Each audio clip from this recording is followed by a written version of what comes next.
中国の内陸部で集中豪雨が発生して44万人が被災しています。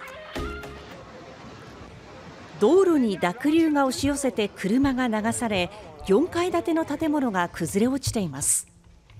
中国内陸部の四川省では8日から降り続いた豪雨の影響で、山間部では土石流が発生して住宅が流されたほか、